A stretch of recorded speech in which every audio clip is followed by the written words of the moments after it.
This morning, in fitting with our theme this year, focusing on the Old Testament, my Lord's Supper talk will mostly be from the Old Testament. Paul tells us when we partake, we are to proclaim Christ's death until he comes. That's 1 Corinthians 11:26. Of course, the record of Jesus' death is in the New Testament, so how does the Old Testament tie into Christ's death and resurrection? Well, we have many prophecies that deal with the Messiah's death and prophecies that he would be resurrected. Although many of these detailed prophecies about the Messiah are in the books of the prophets, for example, Isaiah 53, I'm going to focus on the Psalms. Back in our first quarter, we studied the book of Psalms, and I taught one of the lessons that quarter about the Messianic Psalms, which is the name given to Psalms that include prophecies about the Messiah. For ancient Israel, the prophecies were to help them recognize the Messiah when he would come. For us, the predictive prophecies we see in the Old Testament about Jesus help strengthen our faith. Jesus himself included the Psalms when talking about the things written in the Old Testament that were written about him. After his resurrection, when speaking to his disciples in Luke 24:44, then he said to them, "These are my words that I spoke to you while I was still with you, that everything written about me in the law of Moses and the prophets and the Psalms must be fulfilled." The Psalms include many prophecies about different aspects of the Messiah, that he would be God's son, Psalm 2:7, that he would be both a priest and a king, Psalm 110, verse 4, and that he would be a king forever, Psalm 45:6.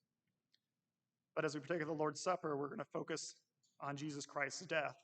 So I want us to look at Psalm 22, which has the psalm that has the most direct references to details of the death of the Messiah. The first verse of this psalm was actually even quoted by Jesus, some of the last words he said before his death on the cross.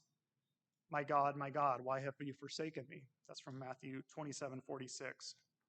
So let's read Psalm 22, verses 1 through 18, and talk about it just a bit. My God, why have you forsaken me? Why are you so far from saving me from the words of my groaning?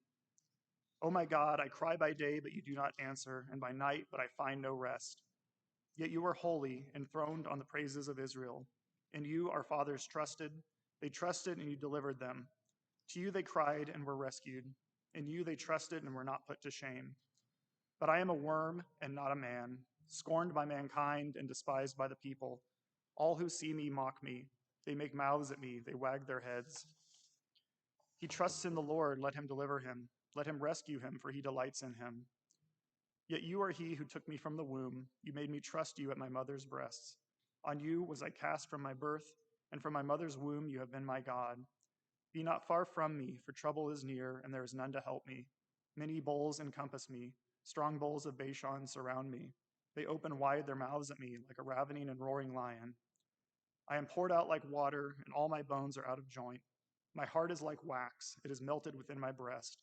My strength is dried up like a potsherd, and my tongue sticks to my jaws. You lay me in the dust of death. For dogs encompass me. A company of evildoers encircles me. They have pierced my hands and feet. I can count all my bones. They stare and gloat over me. They divide my garments among them, and for my clothing they cast lots. During the class, the study book called out at least 6 direct references to Christ's death from this passage, and I would include at least a 7th. In verse 1 of the psalm, Jesus was forsaken. In verse 14, he dies with a broken heart from the betrayal and the abandonment of his closest friends. His hands and his feet would be pierced, verse 16. He would be mocked, verses 6 through 8. And the psalm includes very specific, direct quotes of the mockings that we would see repeated in Matthew's account. He would be stared at and his bones counted, verse 17, which is something from the type of death being hung up on a cross, where he'd be raised up where people could look upon him as he died. And his garments would be divided and lots cast for them, verse 18.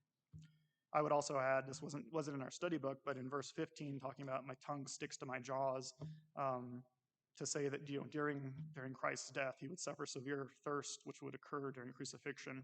And before he was put on a cross, they offered him sour wine, but it was mixed with gall, and he refused to drink it.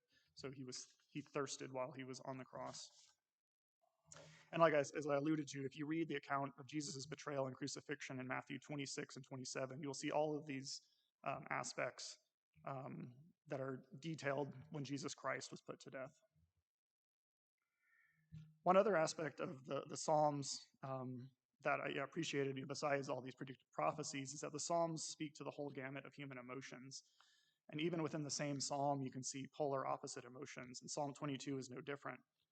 I read basically the first half of Psalm 22 just now, and we see the pain and despair that, again, this is a Psalm of David, and David was talking about himself, but of course also, some of these prophetic psalms have a dual meaning. It was something he was feeling, but is also predicting, the suffering of the Messiah.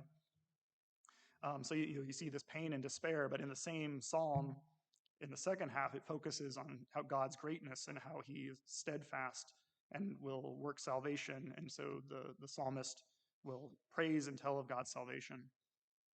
And I think this is, this studying the Psalms and looking at, the emotions we see expressed in the Psalms, I think is also important for us too.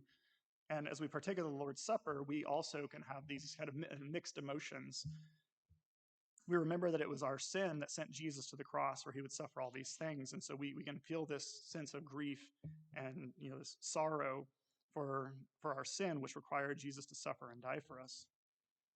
And, we also feel the pain because we knew Jesus knew the suffering he was going to go through. And it was a huge burden on him, as we saw in his, when he was praying in the Garden of Gethsemane. He knew about this, both, what he was going to suffer, both because of his nature, but also because of these prophecies. He knew the Psalms, he knew all the things that were written about what he was going to have to go through. And so, we can feel this grief and this sorrow. But thankfully, Jesus was willing to do the Father's will, suffer and die for us, and be that perfect sacrifice for us, and work salvation for us. And for this, we need to praise God as well. And so we can have both this grief and sorrow, but as we partake of the Lord's Supper, we also need to remember, the incredible joy we have because of God working salvation for us. And we need to praise God. And so I'm gonna end this talk with verses 22 and part of 23 from Psalm 22. I will tell of your name to my brothers. In the midst of the congregation, I will praise you. You who fear the Lord, praise him.